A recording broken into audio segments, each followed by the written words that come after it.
Prijazen pozdrav in resnično najprej hvala prav vsem, ki so vpeti v to postno akcijo, vsem, ki so prišli do te ideje in vsem, ki so zbrali pogum, da so v to akcijo tudi vstopili.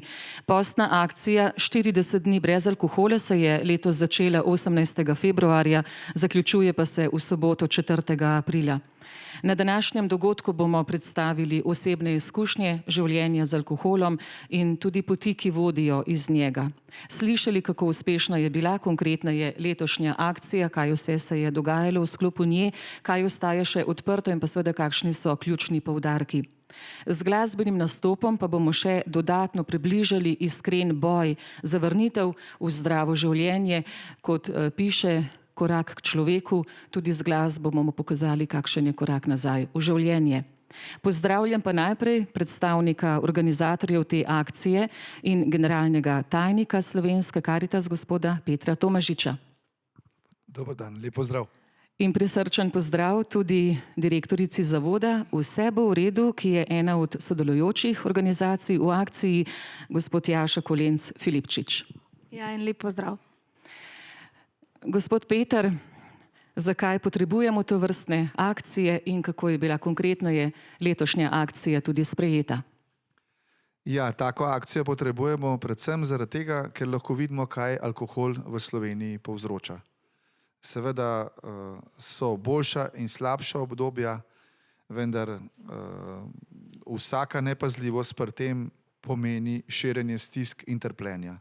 Ga imamo trpljenje v družinah, ga imamo na cestah, pri svojem zdravju in seveda tudi pred 20 leti, pred 21 leti, ko smo s to akcijo začeli, smo imeli v mislih predvsem ljudi, ki prihajajo k nam po pomoč, in ko smo videli, kaj se vse dogaja z njimi, ne gre samo za materialno revščino, gre za veliko globje stvari, ki seveda pripeljejo včasih tudi do odvisnosti, pa še globje od tega do odnosov. Tako da ta akcija je bila in je vsako leto odgovor na stiske, odgovor na to, kaj je potrebno spremeniti v naših navadah in pa tudi sporočilo, da stvari v družbi in pri nas lahko spreminjamo samo skupaj.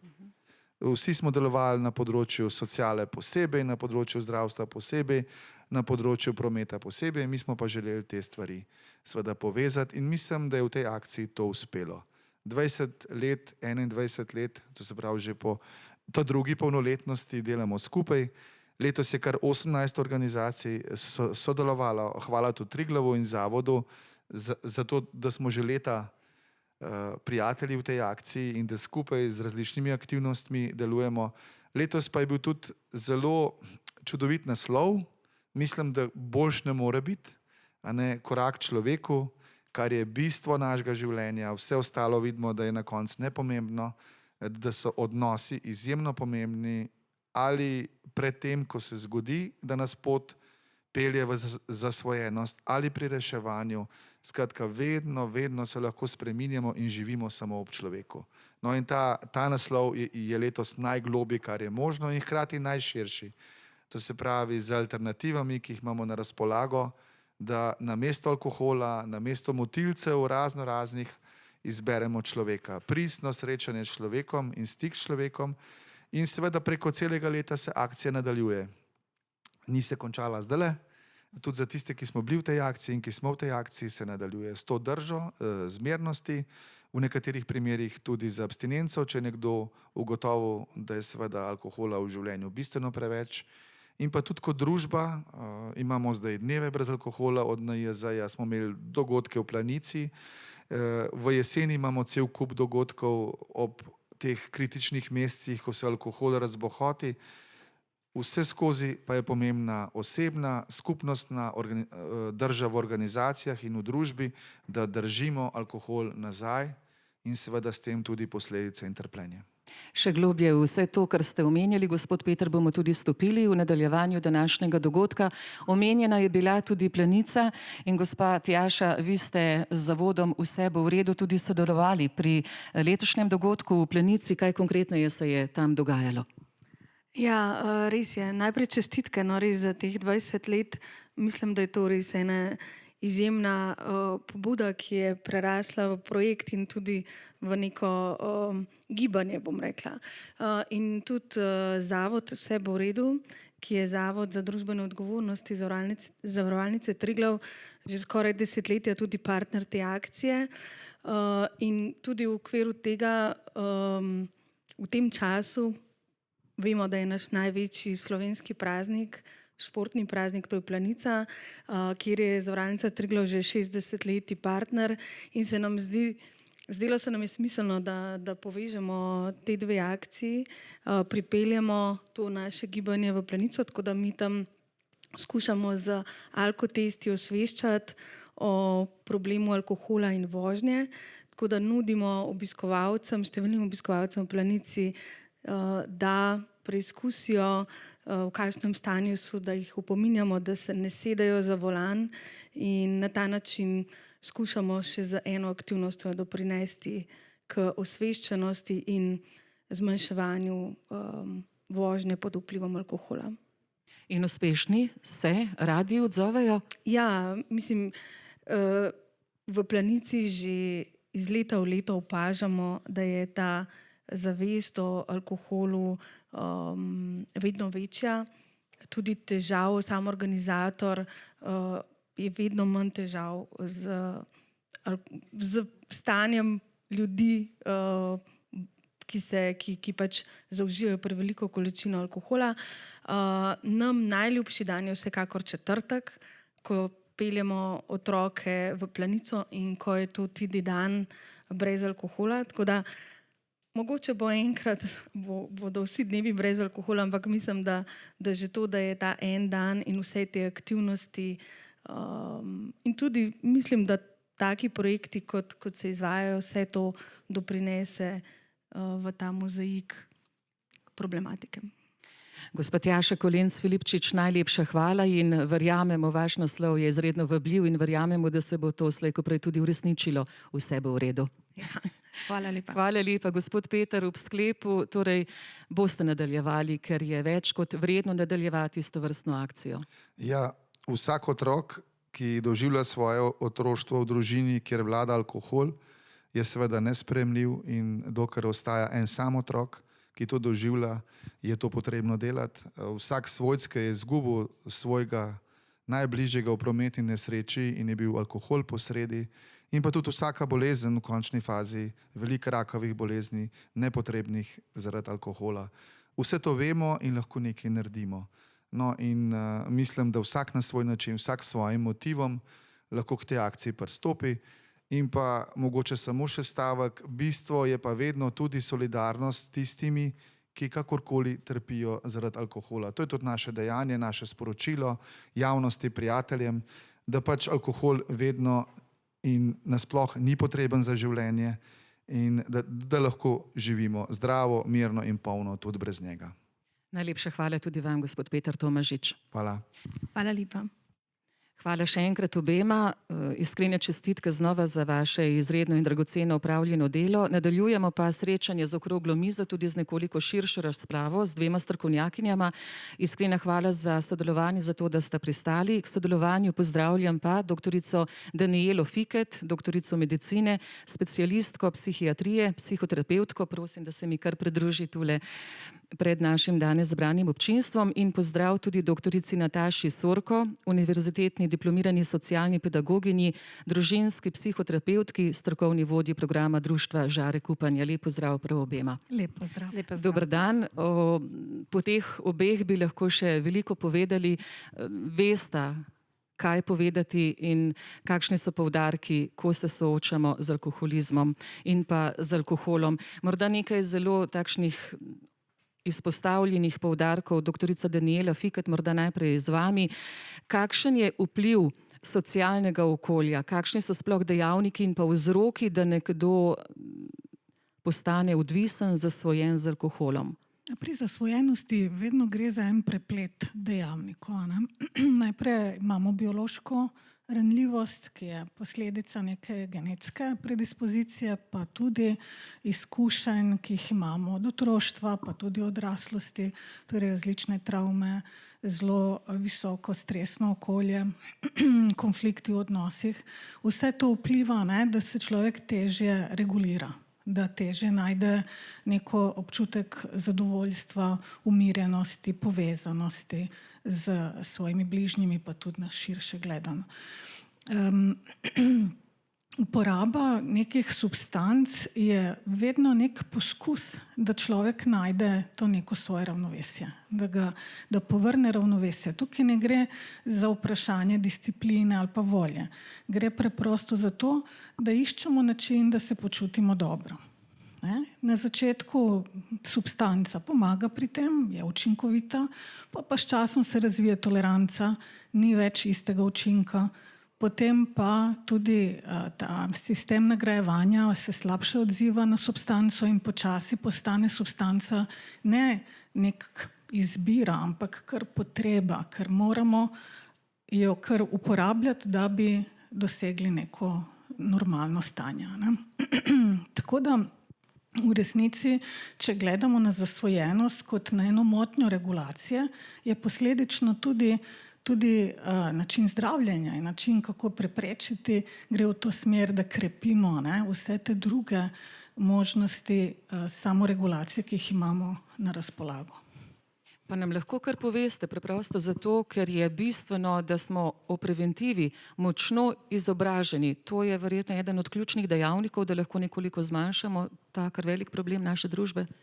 Mislim, da bi se kar navezalo na tisto, kar je gospod Tomažič prej rekel, da mogoče ena edukacija, ozaveščanje o tem, da alkohol ni neka substanca, ki jo mi rabimo, ne potrebujemo je v resnici. To je ena substanca, ki jo mi lahko zmerno uporabljamo brez nekih velikih posledic, ni pa neke varnega odmerka. To pomeni, da v vsakem primeru je to škodljiva substanca, tega se moramo zavedati in mislim, da tega zavedanja ni zares v družbi. Družba je zelo tolerantna do uporabe substanc in posledično mislim, da tukaj zelo veliko lahko naredimo, zato ker biološko neko ranljivost ne moremo na njo veliko vplivati, lahko pa vplivamo na zavedanje, da alkohol lahko pripelje do še večjih težav s časom. Gensko ozadje, to marsikoga strezni. Zdaj, če pogledamo naše družine, pa gremo nazaj v preteklost, skoraj sleherna se je soočila tudi s tovrstnimi težavami. Torej je to v bistvu zrnje zelo sumljivega izvora v vsakem izmed nas, če sem zelo neposredna. Mnogi imamo torej neko genetsko ranljivost in jaz vedno rečem, da jo je treba vzeti kot eno dobro informacijo. Ne kot neko obsodbo, ampak kot informacijo, da imamo neko ranljivost, na katero je treba misliti, paziti, biti pozoren na našo porabo alkohola, pa koliko je tega alkohola, pa na kakšen način dejansko uporabljamo substanco. Ker ko začnemo uporabljati substanco z nekim namenom, da se pomirimo, da se povežemo, da se sprostimo, to je že nek znak možne nevarnosti. Ko želite nekomu pomagati, kaj je ključno? Ob vsem tem zelo na hitro strnjenem ozadju te zelo široke in kompleksne problematike, ko nekdo izbere korak nazaj v življenje, kjer ne bo tovrstne substance, ne alkohola, ne česa drugega, kje se ta pot lahko začne, kje je ta verjetnostni faktor, da lahko uspe? Jaz bi rekla, da se začne vse pri odnosu, pri podpori družine, pri odnosu z tistimi, ki pač pomagajo pri zdravljenju, zdravniku, terapevtu, zaupanju in optimizmu. Zato, ker danes mi imamo na razpolago res učinkovite metode zdravljenja. Seveda tudi zdravila, ampak ne samo zdravila. Psihoterapija, psihoedukacija, sprememba življenjskih navad, sprememba družinska terapija. Tako da mislim, da je važen ta optimizem in da je važen tudi odnos. Tu je pa odgovornost pri slehernem. Ja. In hvala lepa, ker ste izpostavili ravno odnose. Bomo tu nadaljevali pa z vami. Doktorica Danijela Fiket, hvala lepa. Doktorica Nataša Sorko, odnosi. Zelo kratko izhodišče z moje strani. Če zapišem besedo odnosi, pa na eni strani negativno izhodišče minus in na drugi strani nasprotje pa plus, ker odnosi lahko vplivajo tako pozitivno kot negativno. Začnemo z negativnimi vplivi odnosov pri alkoholizmu oziroma možnostjo zasvojenosti z alkoholom. Ja, najlepša hvala za besedo. Najprej mogoče res to paradoksalno situacijo. Družina, odnosi v družini so v enem obdobju življenja, ki je v bistvu odvisnost aktivna, v bistvu imajo negativen vpliv. Potem, ko se v družini zgodi sprememba, ko se zgodi razkritje te največje družinske skrivnosti, če izhajamo iz družinske terapije, potem se družina počasi prelevi v dejavnik zaščite za zadovoljujoče, boljše odnose, drugačen način življenja. Tako da, ko govorimo o odnosih in o družini, moramo res zelo široko pogledati in v tej fazi, ko odnosi predstavljajo ta dejavnik tveganja, predvsem poskušati narediti vse, da se družino spodbudi svojce, tudi tistega, ki ima težave, k lahko rečemo razkritju te skrivnosti. Ker dokler nekako ta zasvojenost z alkoholom ali kakšna druga, ampak danes govorimo o tem alkoholu, nekako živi v teh 4 stenah te družine, je to zelo težko in družina nima moči, da bi naredila neko spremembo in tukaj je največja težava, ne? Ko družina nekako dobi moč, ko recimo svojec dobi moč, da mogoče poišče prvi on pomoč, takrat se začne odvijati ta klopčič in nekako smo na tej točki, ko se odnosi začnejo, imajo možnost, da se začnejo spreminjati in tudi prehajajo iz tega negativnega v pozitivni predznak. In za nas, ki že zelo dolgo delamo na tem področju, je v bistvu največja nagrada, ko vidiš, da odnosi v bistvu funkcionirajo, da družina živi drugače, ker vsi si predstavljajo tako, da nekdo, ki ima težave zaradi pitja alkohola, neha piti alkohol, pa je vse v redu. Pa ni, ne? Ker velikokrat pozabljamo, da ta oseba v bistvu se odpove nečemu, kar mu je dejansko nekaj pomenilo in moramo to osebo kljub vsemu spodbujati, da razmišlja, kaj bi mu pa zdaj v novem obdobju življenja tako nekaj dobrega pomenilo, neka zdrava navada, ali je to hoja, ali je to glasba, ali je to šport, ali je to nekaj čist tretjega, da nekako nadomestimo to praznino. In velikokrat pozabljamo, da je alkoholizem ali pa težave zaradi pitja alkohola, tudi strani me bo verjetno gospa psihiatrinja potrdila, je alkoholizem najbolj stigmatizirana diagnoza. In v bistvu so ti ljudje nekako še dodatno imajo neke težave v življenju, hkrati pa ta njihova mreža, ki so jo prej imeli, kar naenkrat zgine. Ker v bistvu ti prijatelji, ki so bili prej, nekako ne znajo več se družiti s to isto osebo, ki več ne pije alkohola. Tako da je resnično potem veliko delo pred vsemi temi, ja seveda na odnosu, na zdravju, na socialni mreži, kako pridobiti neke nove ljudi okoli sebe, ki bojo podpirali nove izbrane zdrave navade in to je kar vseživljenjski projekt, ne? Tako da je kar pohvalno za vse tiste, ki jim to uspe. So zelo grobe, včasih trde besede, ko rečemo, da celotna družina oziroma celotna skupnost ob določenem posamezniku zboli s tovrstno zasvojenostjo. Ja, to bi lahko v bistvu pokomentirali pa obrazložili s tem, da enostavno, v bistvu tako, da se mora cela družina prilagoditi na to aktualno stanje, ki je nastalo. Ker če se ne prilagodi, potem ponavadi se ne zgodi nič dobrega, ponavadi pride do razhodov. Ko pa seveda družina kljub vsemu želi, in mi to vedno spodbujamo, da družine ostajajo skupaj, da naredimo vse, da se premaknejo te stvari, če se le da, ker družina je osnovna celica in družina je tista, ki nudi podporo, in oseba, ki je imela težave zaradi zasvojenostjo z alkoholom, rabi močno podporno družinsko okolje, ker pridejo pač prijetni in manj prijetni dnevi. In če je ena oseba na nekem področju ranljiva ali pa celo ranjena, potem rabi zelo močen steber, na katerega se nasloni takrat, ko ne gre vse po načrtih. Moramo pa vedeti, da tukaj ne govorimo potem samo o alkoholu, a ne? Tudi o drugih življenjskih preizkušnjah, ki jih imamo vsak dan lahko kar nekaj, a ne? In to vse vpliva, in v vseh teh trenutkih je pomembno, da imajo te osebe, te družine v bistvu, da so povezane in imajo podporo. In samo ta res globoka čustvena povezanost, ravno to, kar je tema letošnje akcije Korak k človeku, to je v bistvu najbolj pomembno.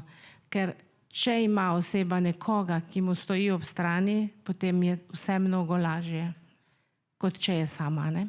Ker pogosto se pa žal naredi, da takšnega človeka lahko zapustimo, ga postavimo na rob in tam obstane. Tudi takšne zgodbe žal so. Potem je zelo pomembni, so potem tudi razni programi, kamor se oseba lahko vključi, in tudi tam mogoče dobi en delček te mreže, in ni malo primerov, ko potem se nekako stkejo tudi prijateljske vezi in potem postanejo tudi okolje nekih, ne vem, programov, bom rekla, širše, neka nova družina za te posameznike, ki enostavno pač lahko tudi izgubijo. Pa ni nujno, da izgubijo. Veliko primerov danes imamo tudi samskih ljudi, ki v bistvu sploh nimajo družine in jim je ravno tako potrebno pomagati, ne? In jih podpreti, jih razumeti, biti spoštljiv do njih in jim pokazati pot, kako v življenju lahko grejo dalje, a ne? V bistvu tudi njim da to neko naslonjalo, ko vejo, da če bo šlo kaj narobe, da imajo nekoga, ki ga lahko prosijo za nasvet. Na vsakodnevni ravni, ker včasih tako malce pokroviteljsko gledamo na kakšne zgodbe, pa si rečemo, nisem del nje, ampak na vsakodnevni ravni vsi pogosto sodimo prehitro, dajemo vznake, tudi na tem področju smo verjetno lahko vsi zelo odgovorni. Ker verjetno neka sodba, neki očitki, krivde, stigma ne pripomorejo k temu, da bi se nekdo odločil nazaj za korak v življenje. Ampak to pogosto pademo kot družba. Ja, prav gotovo, in v preteklosti smo tudi mi naredili kar nekaj dogodkov ravno z namenom, da bi to stigmo razbijali, ker se pogosto zgodi v družbi, da dobijo ljudje neke neprimerne komentarje v različnih sredinah, ampak mi smo tukaj zato, da spodbujamo to pozitivno in spodbujamo ljudi in kažemo pot in jim poskušamo predstavljati, kako bo pač, če se bojo odločili za spremembo, kaj dobrega to prinese, boljšo komunikacijo v odnosih, boljše razumevanje, drugačno reševanje različnih življenjskih situacij, s katerimi se vsak izmed nas sooča, pa tudi pač seveda ti ljudje, in to vse je tisto, kar mora nekako vključevati, pa spodbujanje k postavljanju nekih malih ciljev, ki omogočajo narediti neke male korake naprej, ker ne moramo preskakovati visokih hribov, čeprav smo danes tukaj v Triglavu. Triglav ni primerno, kakšen majhen hribček bi bilo treba si za ta prvič. Skratka, te mali koraki, te male spremembe, ki so potem pa tudi motiv za vse naprej, ne? In predvsem se mi zdi, je potrebno delati na tem komuniciranju med člani družine, med partnerjema, med tudi širše, tudi na nek način opolnomočiti otroke, ki živijo v takih družinah, ker mnogokrat imamo opravka z otroci, ki na prvi pogled izgledajo takšni, da bi jih vsi imeli doma. Pridni, krasne ocene, nobeden jih ne vidi, v bistvu imajo pa v srcu ali pa v svoji duši pa zelo trpijo, ker ne vejo, s kom bi se lahko to pogovorili. Tako da, tako kot je pred mano Peter iz Slovenske Karitas rekel, dokler bo vsaj en takšen otrok, je naše delo smiselno. Ja, kar nekaj žarkov upanja smo zdaj zaznali tudi po vaših besedah. Res hvala lepa tudi vam, doktorica Nataša Sorko, in res ste pravšnji na mestu programa Društva Žarek upanja. Hvala. Za konec morda samo še v stavku, da sklenemo tisto, kar je vredno, da ostane v naših mislih in na podlagi katere lahko potem delamo spremembe naprej. Morda za sklep vsako prosim za stavek v povzetku. Jaz bi rekla, da stigma definitivno je en dejavnik, ki podaljša čas do iskanja pomoči, in da je zelo pomembno, da delamo na tem, da opogumimo in dejansko pohvalimo na nek način tiste, ki poiščejo pomoč pravočasno, ker pravočasno iskanje pomoči ima za posledico boljše in dolgotrajnejše rezultate. Tako da jaz bi rekla, da vsaka taka akcija temu prispeva in je zelo dobrodošla. Ja, mi tudi že v tej akciji že mnoga leta sodelujemo, zdaj natančno ne vem, ampak mislim, da bistveno več kot 10 let. In bom rekla tako, da ozaveščanje je sigurno tisto, ki je najpomembnejše, ker premnogokrat se mnogi ljudje, ki niso nekako neposredno vpleteni, niti ne zavedajo, kakšno gorje lahko povzroči alkohol in da si v bistvu nihče ne želi imeti za dodatnega družinskega člana alkohol. In jaz bi si želela, da se čim več družin, tudi na osnovi akcije in seveda na osnovi nekega kontinuiranega aktivnega dela, reši tega nepovabljenega gosta in da se nikoli več ne vrne. Iskrena hvala obema. Hvala. Hvala vam. Hvala lepa doktorici Nataši Sorko in doktorici Danijeli Fiket. Vedno najbolj premikajo osebne zgodbe, zgodbe življenja in najlepša hvala za velik pogum tudi gospodu, ki bo spregovoril o svoji poti. Vabim, da se mi pridruži gospoda Marka Tomaniča. Prijazen pozdrav, gospod Marko, in velik aplavz za vas, za vaš pogum.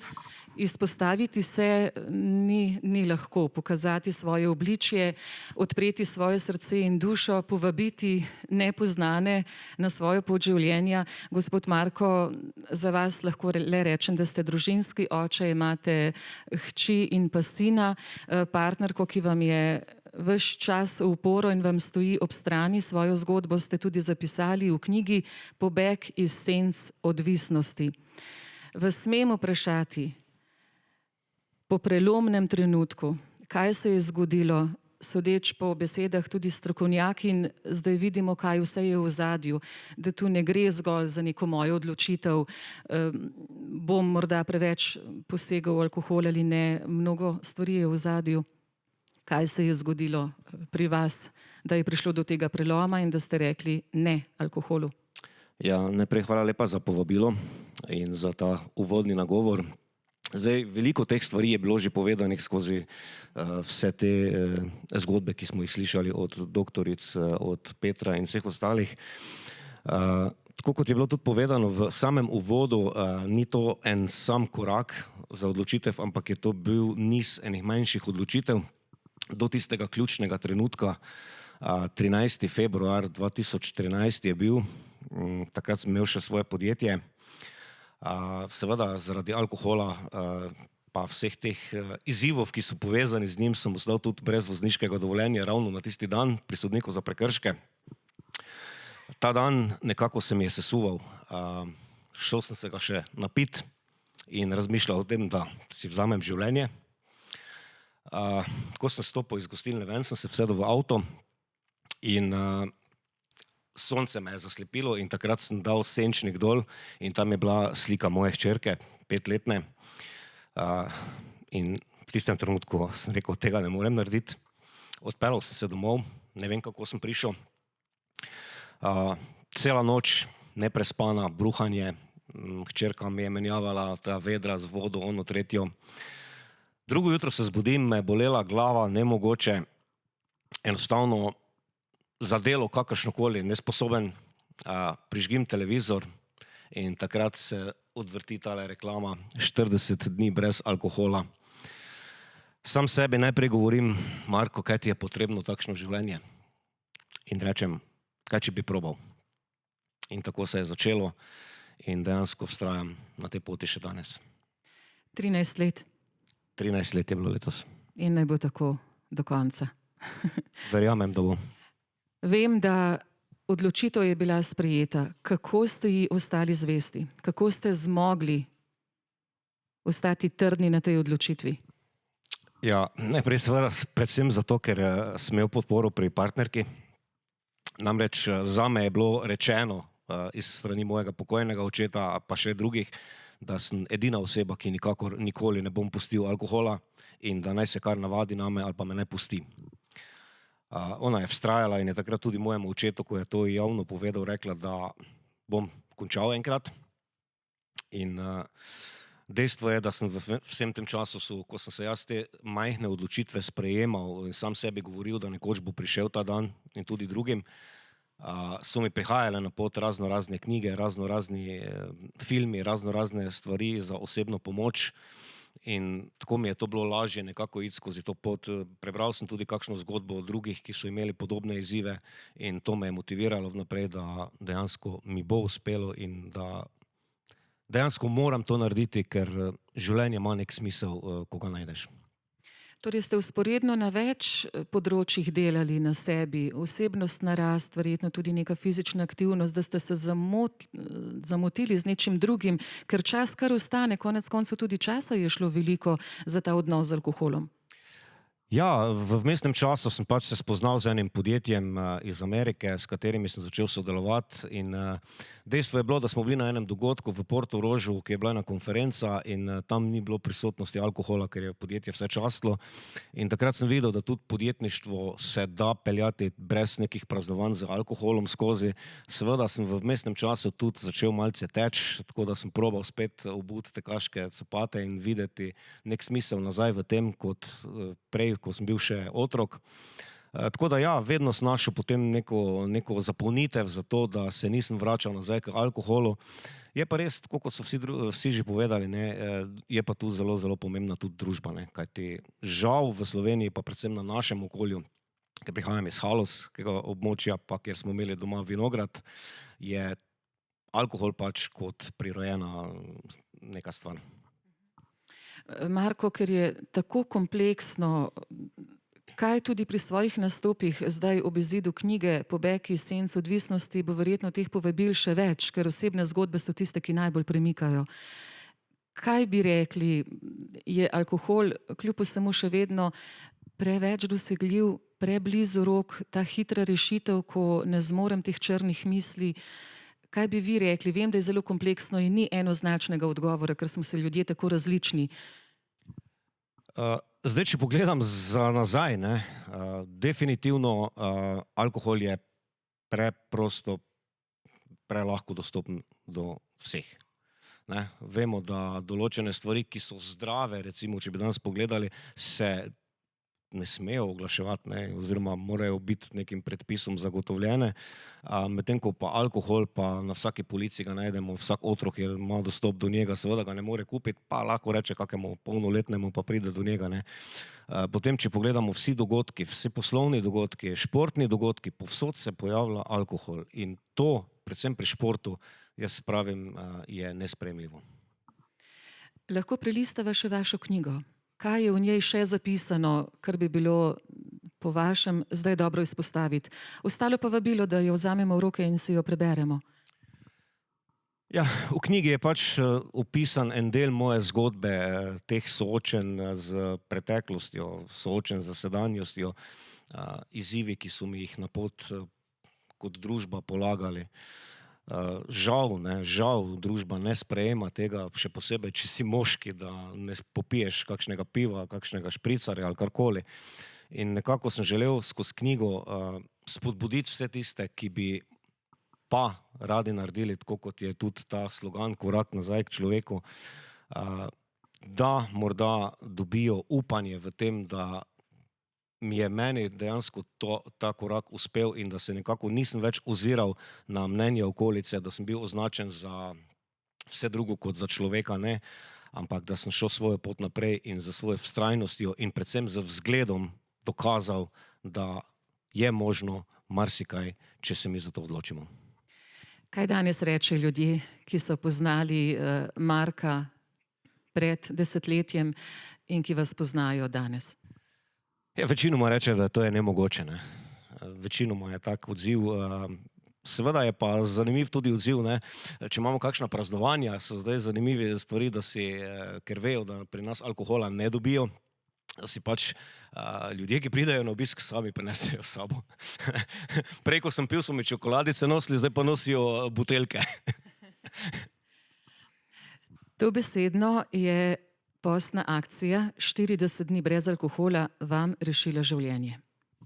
Ja, lahko bi temu rekel in seveda sem hvaležen, da se je to takrat odvrtelo po televiziji.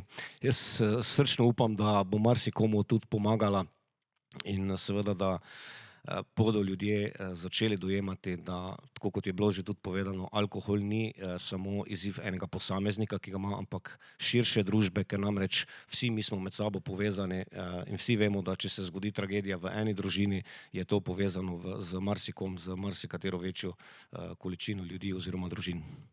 Ste morda, Marko, še ob sklepu kdaj razmišljali, da bi se še dejavneje vključili v preventivo, v pomoč morda najranljivejšim mladim, da jim prikažete to senčno stran pasti alkohola?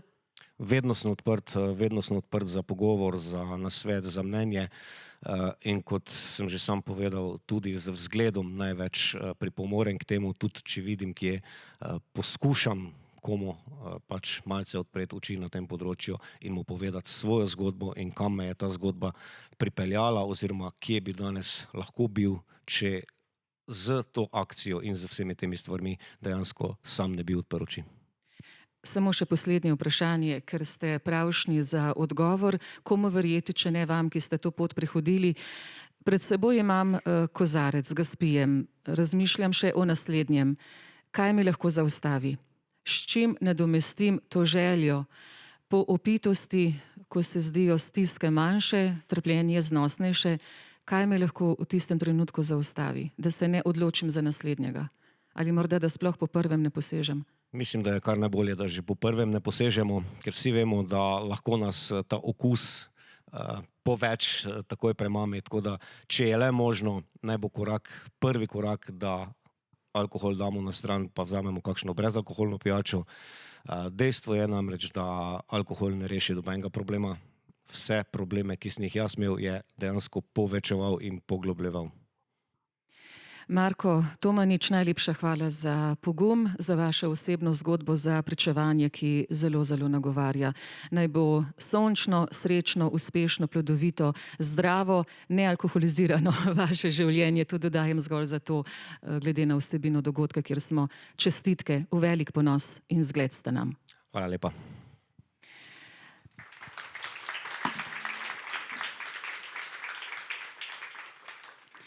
Prav vsi smo verjetno začutili, da res ni enostavno trpeti zaradi zasvojenosti in da ni enostavno tudi najti pravo pot iz te zasvojenosti. Zelo boleče je, ko se znajdemo v tej zgodbi, ko alkohol prevzame tisto vodilno in glavno vlogo naše življenjske poti, in kako zelo boleče je v svoji pesmi zapisal človek z osebno izkušnjo, ki pa želi ostati anonimen. Je pa glas tej njegovi izpovedi dal Andraž Hribar in vabim, da se nam Andraž tudi pridruži, vzame prijateljice v roke svojo kitaro in nam zapoje to pesem, pa morda samo še za uvod. Andraž, lep pozdrav tudi vam, hvala lepa, da ste z nami. Če se ne motim, boste premierno to pesem zdaj izvedli in kako vas ta pesem nagovarja, kako ste se lotili pa tej pesmi dali tudi glasbeno preobleko ali oblačilo? En lep dan vsem. Predvsem čestitke vsem tistim, ki ste se izvlekli iz primeža alkohola. Tudi Damjanu, ki je s tem, ko je prinesel besedilo in me prosil v bistvu, če je to besedilo uglasbim, pravzaprav me spustil v svoje globine in mi razkril to svojo bolečo izkušnjo. Jaz mislim, da je ta korak zelo težek, zdi se enostaven, ampak verjamem, da ni. In če lahko eno frazo iz enega drugega časa in primera uporabim in se referiram na solidarnost, ki jo je omenil gospod Tomažič. Upam, da ne bo preveč naivno zvenelo, ampak tudi jaz sem Damjan. Tudi mi smo Damjan. Mislim, da je ta podpora širše družbe pa odprt dialog o težavah, ki jih prinaša sabo alkohol, osnova za zdravo družbo in za to, da se čim več ljudi zvleče iz tega blata, a ne, Damjan? Je tudi z nami. In Andraž, kot glasbenika vas lahko vprašam, izzivi, skušnjave so tudi na vaši poti, kaj ne? Na poti vseh glasbenikov, namreč tudi umetniškega sveta. Koliko tega je v resnici, koliko upate tudi javne osebnosti razgaliti to področje skušnjav? No, ne bi izpostavljal posameznih poklicev, mislim, da je alkohol zalezen v vse pore slovenske družbe in na splošno svetovne populacije. Se pa o pregrehah izpostavljenih ljudi seveda več govori in piše. Pa mogoče zato zveni, da smo temu bolj podleženi ali podvrženi. Zato pa hvala lepa, da ste pa pokazali zdaj tisto pravo luč in steber. Vleče me je naslov pesmi. Ja, Pomenljiv naslov. Pomenljiv naslov, morda samo še poprašam po tej glasbeni preobleki, kako se je pa izrisovala ta notna nit? To je pa vedno potem ena stvar navdiha.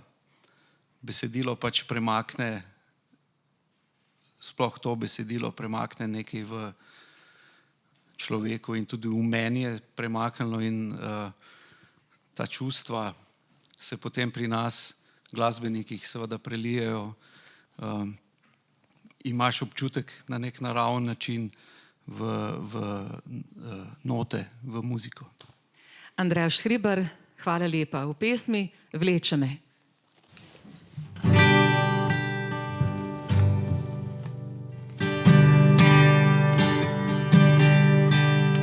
Družba razigrana, smeh in greh, življenje je brezskrbno, poleta in men, z najvišje gore zarjoval bi, v svet je pod mano, ga v čaši držim.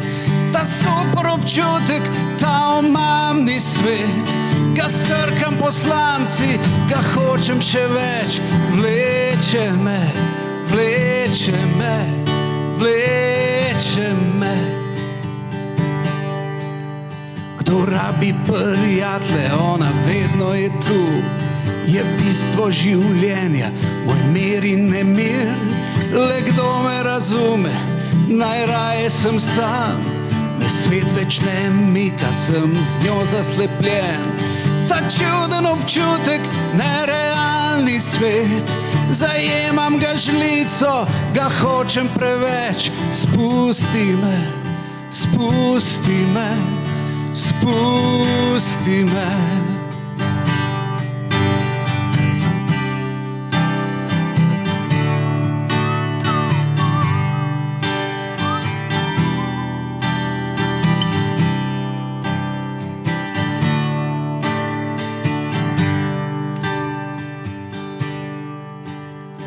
Ujet sem v breznu, ne najdem poti. Ona me vodi, me več ne spusti. Globoko me vleče, v mlakužo nesreče. Je treba na dno, da se spet dvignemo. Ta grozen občutek, ta blatni svet, tresoča je roka, ga nočem nič več, nočem več, nočem več, nočem ga več.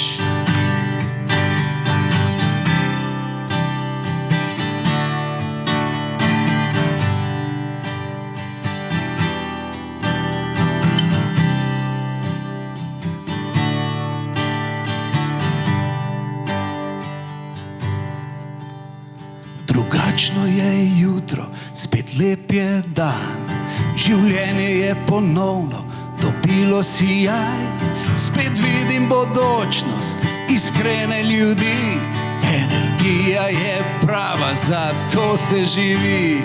Spet dober občutek, ta realni svet, ne bom ga izpustil, hočem ga več, hočem več, hočem več. Hočem ga več. Spet dober občutek, ta realni svet, ne bom ga izpustil, hočem ga več, hočem več, hočem več, hočem ga več. Spet dober občutek, ta realni svet, ne bom ga izpustil, hočem ga več, hočem več, hočem več, hočem ga več.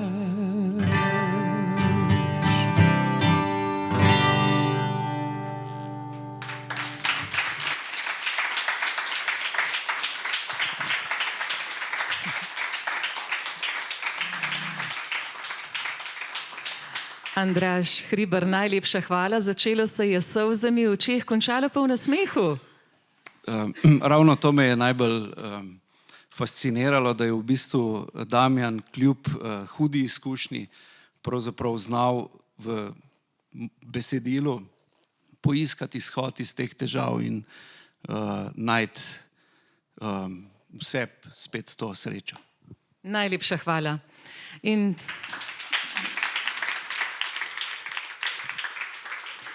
In tudi vam, Damjan, zdaj, ko vemo, da ste med nami, naj se pero kar opogumi, pa še več takšnih močnih besedil. Družba jih potrebuje.